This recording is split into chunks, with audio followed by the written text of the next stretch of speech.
مش قادر اعمل شيرنج للسكرين، فبدي اجرب احط لكم الباوربوينت هون. صعب راح تشوفوه، بس عم بجرب احكي مع دكتور احمد اشوف اذا برد لي، عشان مش الهوست مش قادر اعمل شيرنج للسكرين. اسف جدا. خلينا نبدا، وطبعا رح يكون شوي صعب اذا مش شايفين منيح احكوا لي.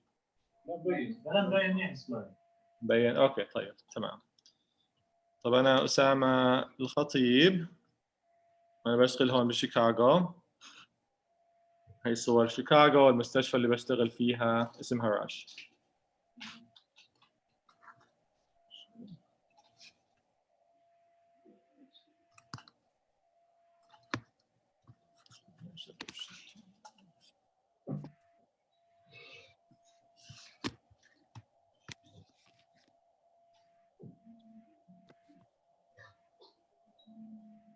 Okay, so these are our learning objectives. Then we're going to talk about thyroid disorders. So number one, learning the physiology of the thyroid gland and the hormones involved. We're going to learn how to diagnose and treat different thyroid disorders, and then talk about the differences within special populations, the elderly and pregnant women, and then we'll talk about thyroid emergencies. So first of all, we can kind of define some of the hormones involved in the thyroid gland. So as you guys probably know, the hypothalamus produces thyrotropin releasing hormone that's released, and it activates the pituitary gland to release the thyroid stimulating hormone, the TSH. And then TSH goes to the thyroid produces T4 or thyroxine, and then through a process called 5-deiodinization, that T4 turns into T3 in the peripheral tissue, primarily in the liver, but other tissues as well. And then T3 and T4 are the main active hormones. There's also a protein called, or a glycoprotein called thyroglobulin, which is a marker of thyroid tissue. And then the protein that a lot of the thyroid hormone binds to, the thyroglobulin, or the thyroid binding globulin, which primarily the thyroid hormone is bound to that protein. The smaller amount is the free T4 and free T3, which is the active components.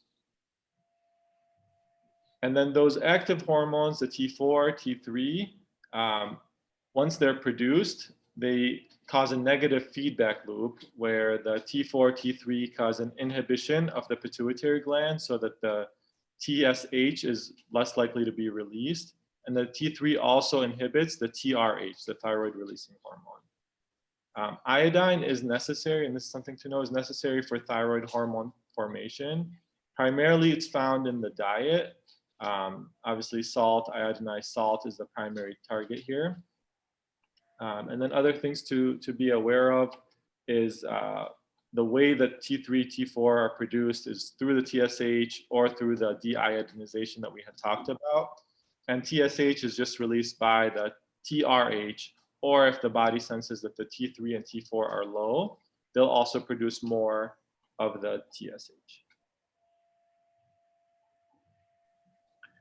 And in the United States, we honestly don't see a lot of iodine deficiency because usually in the first world countries, it's extremely rare due to the deiodinization of salt. So I was looking in the West Bank and Palestine for your guys' sake. It was a lot more common before 1996, but there was apparently some certain projects that helped with the iodinization of salt. and it's become less and less common since. This was a study in school children in the West Bank that showed that their TSH levels, for the most part, were okay. Okay, and then so how do you evaluate thyroid function? So the primary test is the TSH. That's the initial test if the patient's hypothalamus pituitary axis is intact. You can also check the free T4.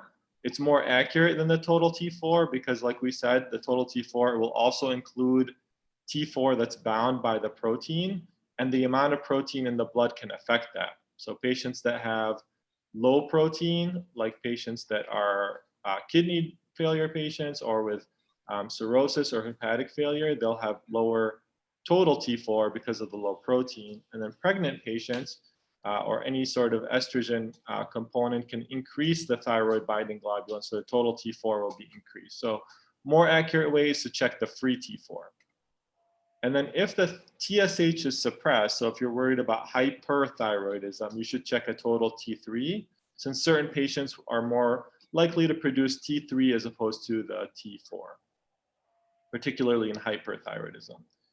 And then there are certain antibodies that we can check. The main two are the thyroid peroxidase, which we see in Hashimoto's disease or in autoimmune hypothyroidism. And then the TSI is the thyroid stimulating immunoglobulin, which we see primarily in Graves' disease. Other markers, the thyroglobulin, like we said, it's a marker of thyroid tissue. So sometimes we'll use that if somebody was treated for some sort of thyroid cancer and you're trying to assess if there's any residual tissue. You can also check the antibody because that will affect the thyroglobulin level. Calcitonin is used to evaluate for medullary thyroid cancer. And obviously a fine needle aspiration or an FNA would be diagnostic for that, for certain cancers. And the final test or imaging study that we use is the radioactive iodine uptake and scan. We use this primarily just in hyperthyroidism or in certain nodular thyroid nodules as well. But that scan we'll talk about in a little bit more detail. I actually think we'll start off with a few questions on that before we get started. So I don't know what the easiest way, if you guys just want to call out what you think it is. So we're going to go through a few of the radioactive iodine uptake and scans. And I'll start with kind of showing you that letter C here, this is normal. So that's a normal uptake and scan. So I'll give you that one. Anybody kind of have an idea of what A might be? And then the different answers are here at the bottom. So what do you think A is, where the majority of the gland seems suppressed, but there's one area that's hyperactive?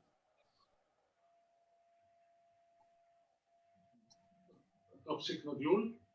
Yeah, so a toxic nodule or toxic adenoma where one part of the gland is active. That's correct. And what about B?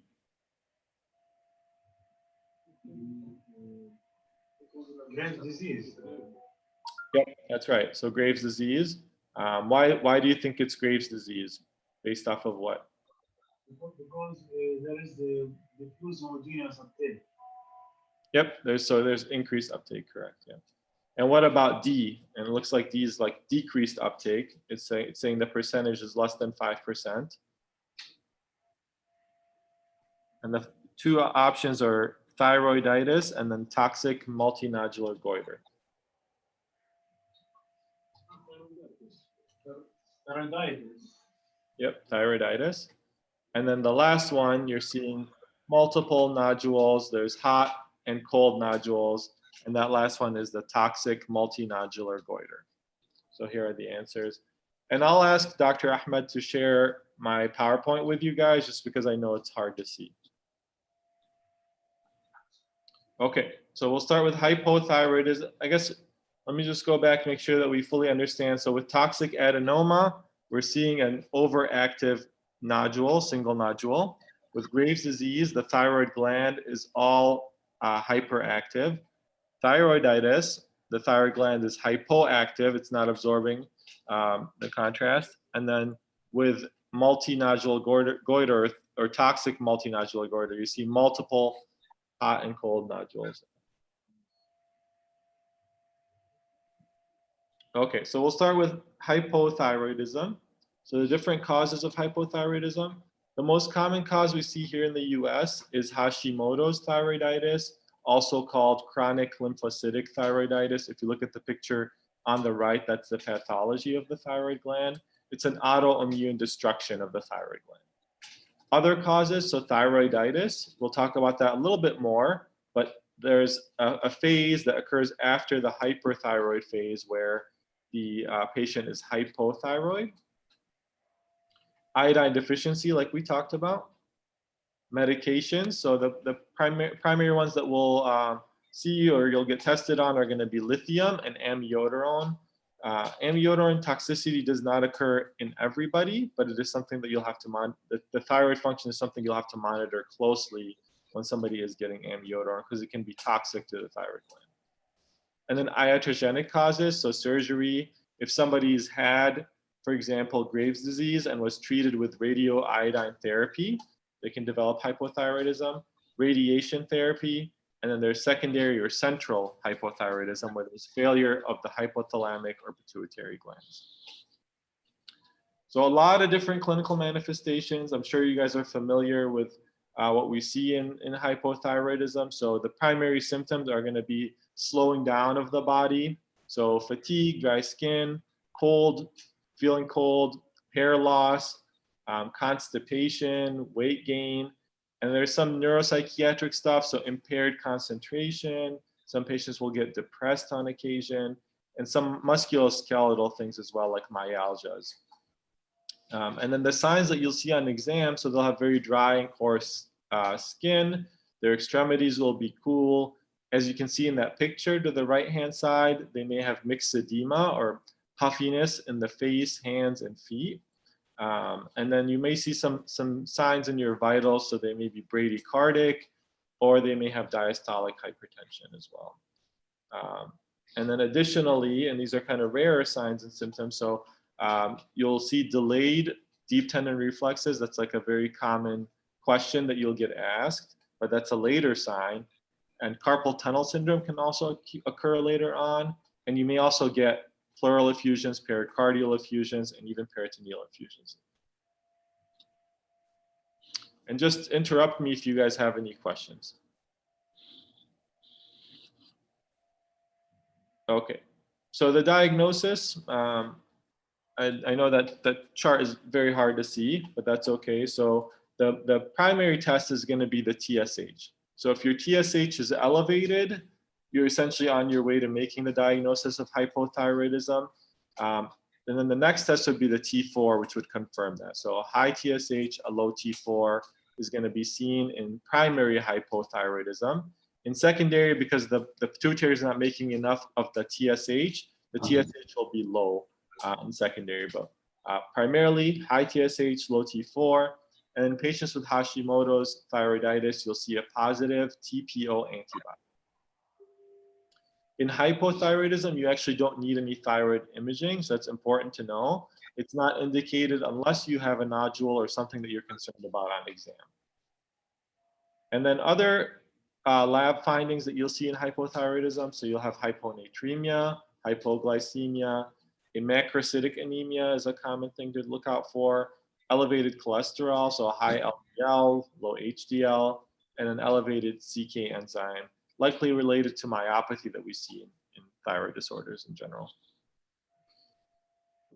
And treatment, pretty straightforward. You just replace with levothyroxine. So you're giving them T4 replacement or thyroid hormone replacement. So it's important to know that with thyroid hormone replacement, they have to take it on an empty stomach. So we usually tell patients an hour before they eat anything. So an hour before breakfast and an hour before medications. And the reason for that is certain medications can decrease levothyroxine absorption. So calcium, iron, and proton pump inhibitors are the main ones. Also celiac disease, patients with celiac disease have decreased absorption of levothyroxine as well. In terms of the starting dose, it's based off of ideal body weight. So it's 1.6 kilograms, so units per kilogram per day.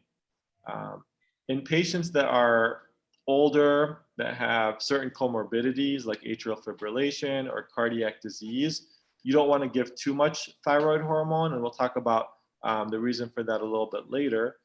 So you start with a lower dose. You can start with as low as 12.5 micrograms in elderly patients. Usually we start with around 25 micrograms. And then you can repeat thyroid tests after 6 weeks to assess if that dose is appropriate and adjust as needed. Do you guys know why we wait 6 weeks to check thyroid function tests?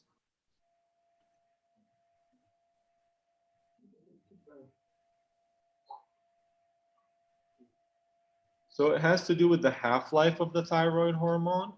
So the thyroid hormone's half-life is about a week. So to fully eliminate, it takes about 4 or 5, 6 cycles. So about 6 weeks, we expect that the thyroid hormone that was initially there will have been eliminated, and we're testing only for that new thyroid levels or that new thyroid hormone.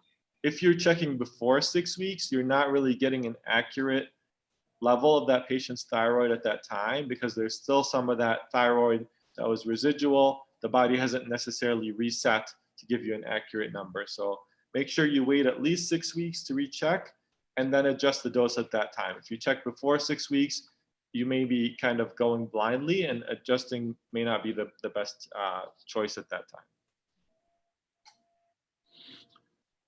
Okay, subclinical hypothyroidism. So this is actually a laboratory diagnosis. So you really just have patients that have an elevated TSH with a normal T4. Typically, they have no symptoms or very mild symptoms. There have been studies that showed that they did have an elevated cholesterol and elevated CRP as well. However, this treatment of the subclinical hypothyroidism had no effect on those numbers. There's also increased cardiac disease, but treatment did not have an effect on that. And so we usually don't treat because 30% of patients will normalize by 6 weeks. So typically, if you see an elevated TSH, a normal T4, no symptoms, you're going to monitor, in 6 weeks, repeat. The times that we do treat are if the TSH is over 10, you should consider treatment, or if the patient is pregnant or planning to conceive, you should consider treatment as well. Just because there's fetal harm if you don't treat with that high of a TSH or with an elevated TSH with subclinical hypothyroidism. There's a chart here on the right. Like I said, I'll send you guys the slides, but there are also age cutoffs.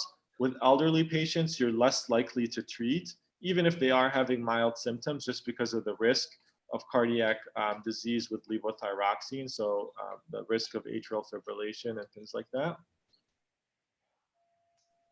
But then with younger patients, if they are having symptoms, you can consider treatment. If the TSH is high enough, usually above 7, you can consider treatment in younger patients. Okay, we'll move on to hyperthyroidism. So there's 2 things I want you to differentiate in hyperthyroidism. So the first of which is thyrotoxicosis, just refers to an excess of thyroid hormone from all sources. So it could be related to thyroid destruction from medications. It could be related to ingestion of thyroid hormone, but it's not a primary thyroid process. Hyperthyroidism is related to the thyroid gland being overactive. So it's a primary thyroid process. On the right-hand side, you can see the different causes. So with primary hyperthyroidism, we'll talk about a lot of these causes: Graves' disease, multinodular goiter, or toxic adenoma.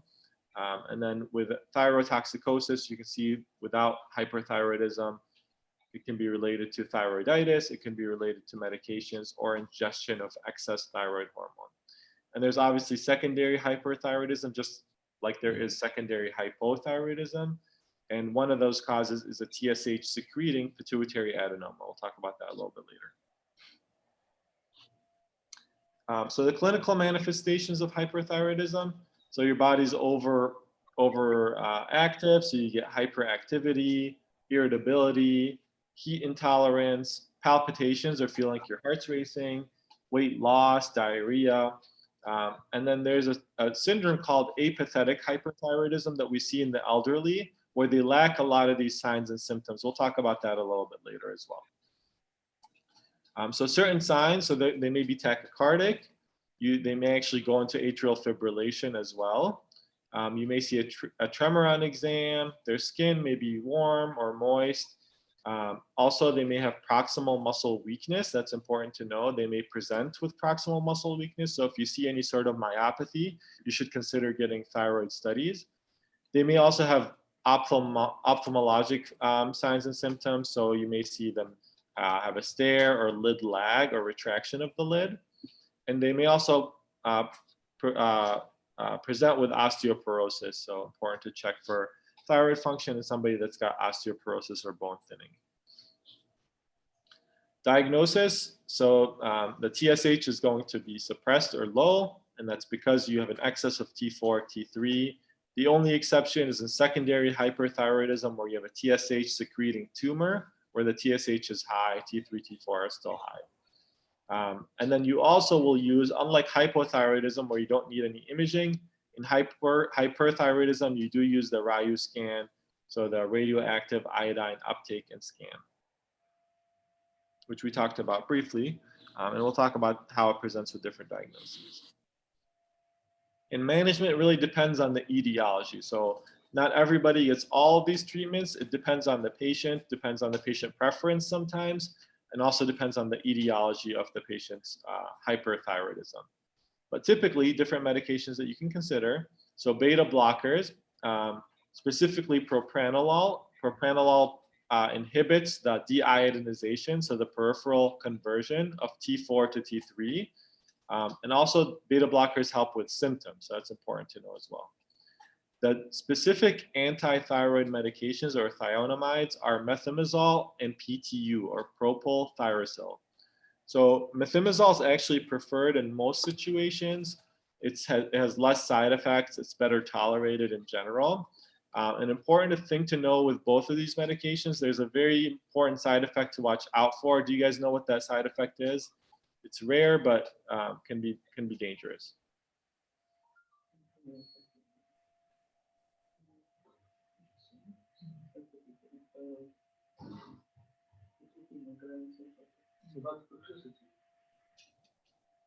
Sorry, what was that? Hepatotoxicity and bone marrow suppression. Yeah, that's right. So agranulocytosis. So your bone marrow becomes suppressed. They're at risk for more severe infections.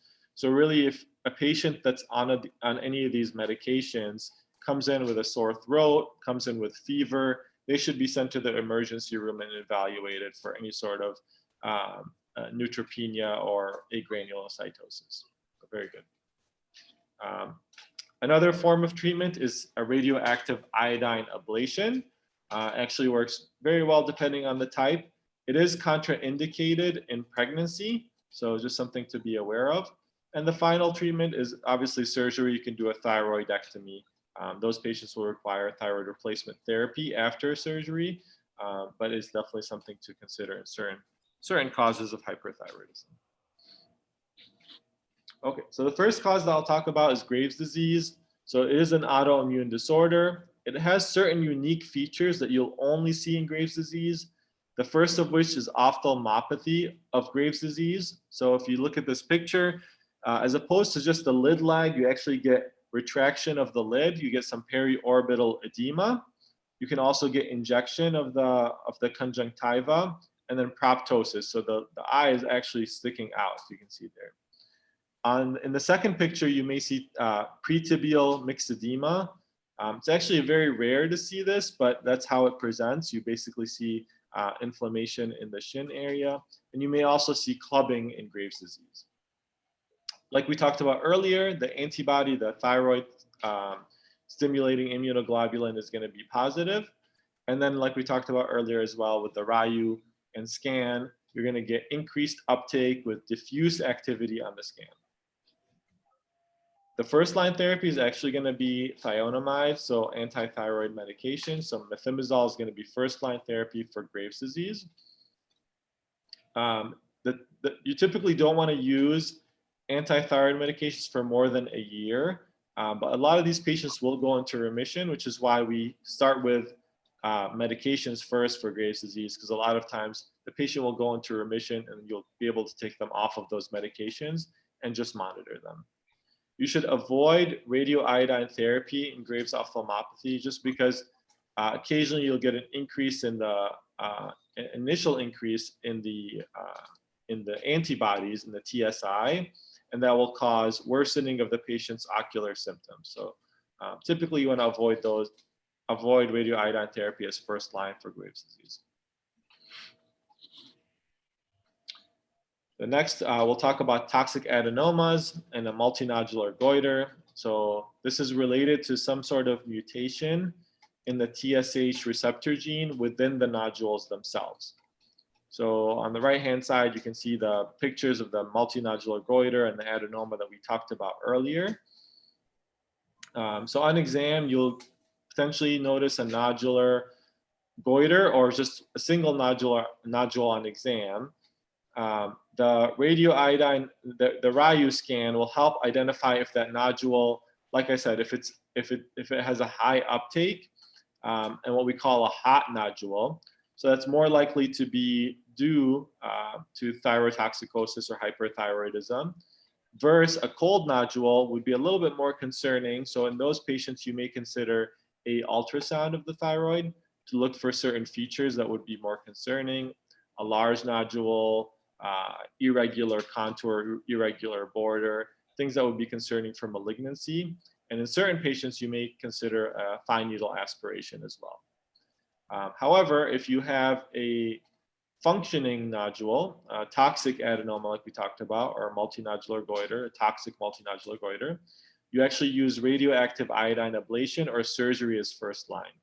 And the reason for that is the medications tend to not work as well as they do in Graves' disease. The medications will cause a temporary decrease in the thyroid production, but it's not long lasting. And like we talked about earlier, you don't want to keep somebody on thyroid or anti-thyroid hormone for longer than a year typically. So the preferred treatment in these patients is iodine ablation or surgery. If the patient's got concern for malignancy or has compressive symptoms, surgery is first line. Okay, so we have a question here. So a 32-year-old man presents with 1 week of severe neck pain, heat intolerance, palpitations, and insomnia. He had a recent viral upper respiratory infection 3 weeks ago. He's anxious, he's sweating. On exam, the thyroid gland is very tender and his heart is tachycardic. These are his labs and his radioactive iodine uptake, which is low. So which of the following is the most appropriate treatment for this patient? Is it methimazole, metoprolol, PTU, or radioactive iodine? So who thinks it's A, methimazole? If you want to raise your hand. Who thinks it's B, metoprolol? And metoprolol is a beta blocker. And then who thinks it's C, PTU? And who thinks it's radioactive iodine? Okay, so nobody voted. What do you guys think the patient has, first of all? Acute thyroiditis. Say that again? Some acute thyroiditis. Acute thyroiditis, yeah, good. So yeah, so the reason, I guess first of all, if you start looking at the labs, you see the patient has hyperthyroidism. And I expect the reason you think it's thyroiditis is because number one, the TSI, the antibody is low. So that essentially rules out Graves' disease. And then the uptake scan is also low. So that does rule out Graves' disease and it's more consistent with thyroiditis. So what do you guys think the treatment would be in patients with a subacute thyroiditis?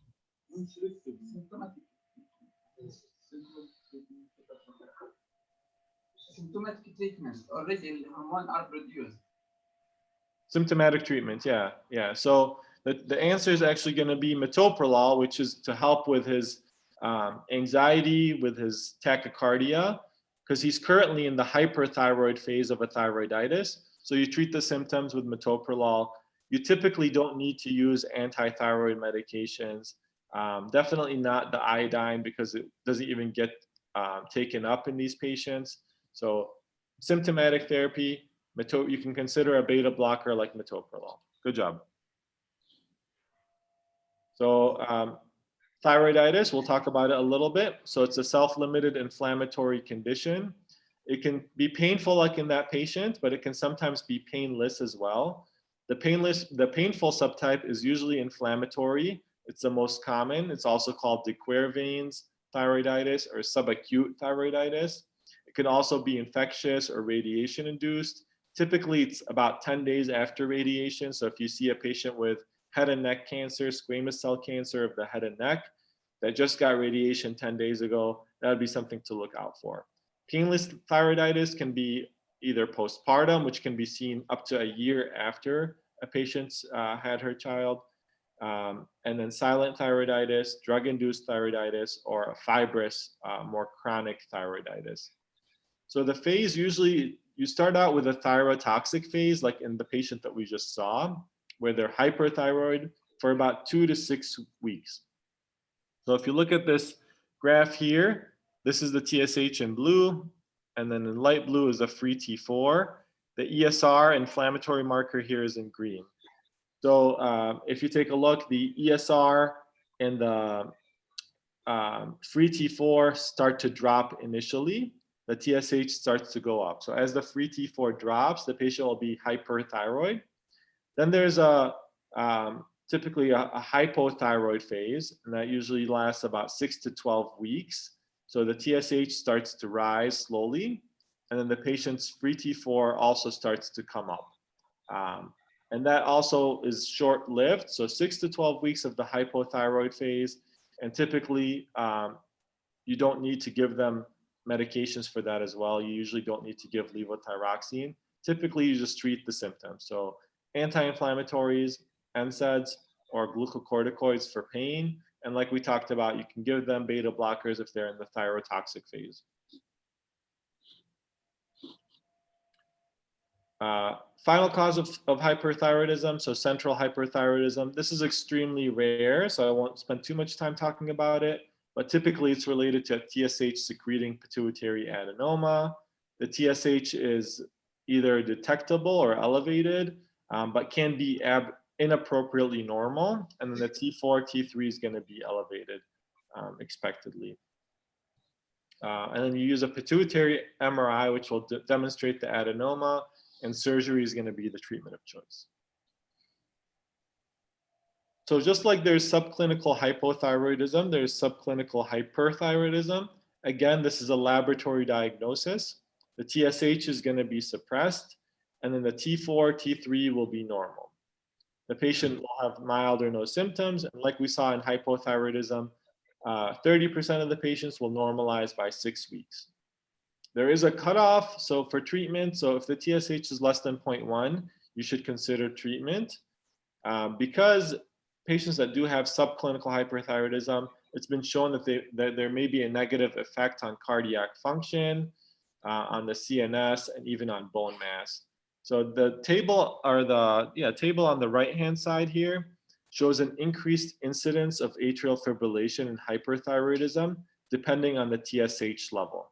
So when the TSH here is less than 0.5, you see the incidence start to go up, and then when it's 0.1 to 0.4, it goes up further, and then when it's less than 0.1, it's about 30% of patients that have atrial fibrillation. So particularly in elderly patients aged over 65, if there's coronary disease, if a patient has a history of any sort of tachyarrhythmia, or if a patient has osteoporosis, you should consider treatment, even if the TSH is a little bit higher than 0.1, or it is detectable.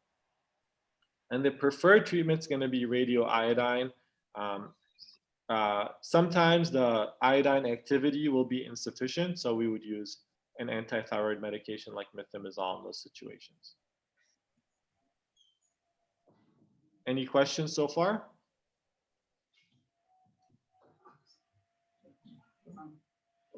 So a few other topics that we're going to talk about. We'll start with another question.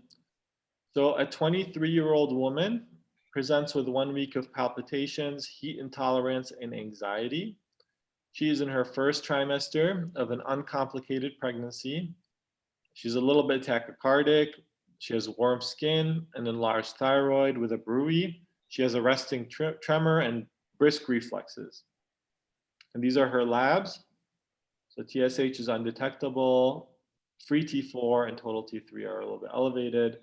And then the TSI is elevated as well, thyroid stimulating immunoglobulin. Which of the following is the most appropriate treatment? Methimazole, PTU, iodine, or thyroidectomy? First trimester. What's that? Which trimester was she on? Which trimester? Oh, which trimester? I'm sorry. First trimester. First trimester.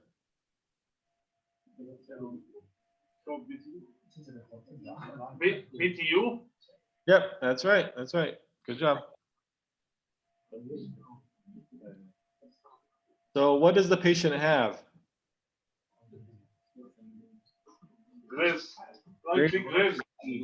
Yeah, so the TSI is elevated, the immunoglobulin, and she's hyperthyroid, so likely Graves' disease, correct? Because she's in the first trimester, we said we prefer methimazole in most patients, but in the first trimester, PTU is preferred just because it is less teratogenic. So the special populations I want to talk about, so the first one is the elderly. So they may present a little bit differently, both in hyper and hypothyroidism. So with hyperthyroidism, they may have what we call apathetic hyperthyroidism. So the classic symptoms are not going to be present. They may only present with heart failure or atrial fibrillation. Also, like we talked about, you're more likely to treat them if they have subclinical hyperthyroidism, just because they have a risk of cardiac events or an increased risk of cardiac events. In hypothyroidism, their symptoms can sometimes be vague, very subtle. They may present with depression, so you really have to have a high index of suspicion. The goal TSH is a little bit higher, so we typically don't treat younger patients. We treat them if the TSH is above 5 and they have symptoms. With the elderly, we typically don't treat until the TSH gets to about 7.5 or even 8 sometimes, obviously depending on their symptomology, just because of the risk of cardiac issues that can occur with the levothyroxine. And then when it comes to starting levothyroxine, you typically start with a lower dose. So 12.5 to 50 micrograms, depending on their risk factors and depending on their age as well. Moving on to pregnancy. So there's a few lab changes that occur with pregnancy. So the estrogen levels cause a rise in the thyroid binding globulin. So that causes more of the T4, T3 to be bound. So there's less free T4, less free T3. And what's important to know about that is the thyroxine demand will increase about 30 to 50%. So if somebody has hypothyroidism and is pregnant and is on thyroid therapy, they likely need an increased dose when they're pregnant. So you should likely increase their dose and monitor it closely. However, the TSH actually drops because there's some cross-reactivity with the HCG, which overlaps over the TSH receptor. So there's actually different cutoffs for pregnancy depending on the trimester. So a normal TSH is usually about 0.3 to 3 in pregnancy, as opposed to 0.5 to 5. And like we talked about, or like you guys had identified, PTU is preferred during the first trimester, but then after the first trimester, you can do methimazole. And also important to know that radioiodine scanning is contraindicated in pregnancy. And very briefly, we'll talk about thyroid emergencies, since I know we're running short on time. So the first of which is thyroid storm. So thyroid storm is a clinical diagnosis. It doesn't matter how high the T4 is. It doesn't matter how low the TSH is. It's really a clinical diagnosis. So you have to have signs and symptoms. Patients may have very high fevers, tachycardia, heart failure, they may have GI symptoms, vomiting, diarrhea, and then some neurologic disturbances that can range anywhere from being a little bit altered and confused to being in an all-out coma. There is a scale that we use. It's called the Birch-Wartofsky point scale, and that helps you kind of diagnose, or not necessarily diagnose, or increase your suspicion or likelihood of thyroid storm. Most commonly, it happens in patients that have Graves' disease that are either not taking their medications or were not diagnosed yet. And it's typically precipitated by some sort of stressor, sometimes by iodine therapy. So a patient that had a recent cardiac cath, important to suspect that. Infections, surgeries, MI, trauma, or pregnancy itself. If the T4 and T3 levels are normal, you essentially have ruled out thyroid storm. Treatment, so beta blockers, propranolol, PTU is actually preferred in thyroid storm. Glucocorticoids or steroids are given. They help decrease the production of TSH, and then iodine drops as well. And then mixed edema coma, it's a life-threatening type of hypothyroidism. So these patients will present with altered mental status, typically, like the name implies, a coma. They'll be very hypothermic. The temperature sometimes as low as or less than 34.4 degrees Celsius. They may have respiratory failure related to hypercapnia from being so confused, bradycardia, hypoglycemia, hyponatremia, and hypotension. Also can be precipitated by some sort of stressor, like in thyroid storm as well. They think may have some relation to cold exposure as well, since we're more likely to see these patients in winter months. So it is unlikely if the T4 is low. So usually you can use your labs to help guide you. But again, these are both clinical diagnoses, so you have to have a high clinical suspicion. The treatment is usually IV levothyroxine. However, you should give steroids before you give levothyroxine until you rule out adrenal insufficiency. So you should check a cortisol level, give the steroids, and then you can give the thyroid replacement hormone, just because giving thyroid replacement can worsen a patient if they're in adrenal crisis or adrenal insufficiency. So we want to do the thyroid replacement after the steroids. Finally, euthyroid 6 syndrome. So this is something, I'm a hospitalist, so it's something I see very commonly in the hospital. So a patient, these patients are seen during some sort of critical illness where it's not a thyroidal illness, it's a non-thyroidal illness, where the T3, initially T3 will drop, then the T4 will drop, then the TSH will drop. So if you look at the table or the graph on the right-hand side, T3, TSH, T4 will start to come down. The red line is the reverse T3, which we'll sometimes use, but essentially all those markers will come down. You do not need to treat this. Really, you should avoid checking thyroid function labs in the hospital unless there's a high suspicion for something else going on, especially in somebody that's in the ICU or very sick. The times that you would consider true thyroid dysfunction is if the TSH is extremely low, where it's undetectable, or if the TSH is very high, usually over 20. But in most of these patients, you should just recheck the labs after 6 weeks. All right, some take-home points. Remember, thyroid imaging is not indicated in hypothyroidism. You use your labs, you use your clinical judgment. Hyperthyroidism can be treated with medications, with radioactive iodine or surgery. The radioactive iodine uptake and scan can help determine the etiology of hyperthyroidism. So if there's increased uptake, you worry more about Graves. If it's decreased, thyroiditis.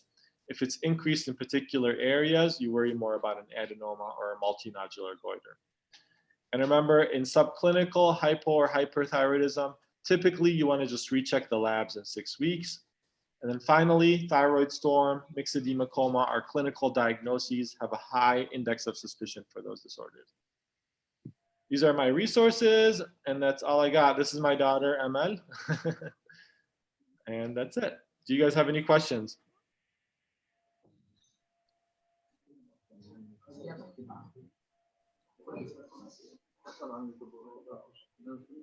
أي أسئلة? Any questions? Thanks. All right, thank you guys. يلا مع السلامة.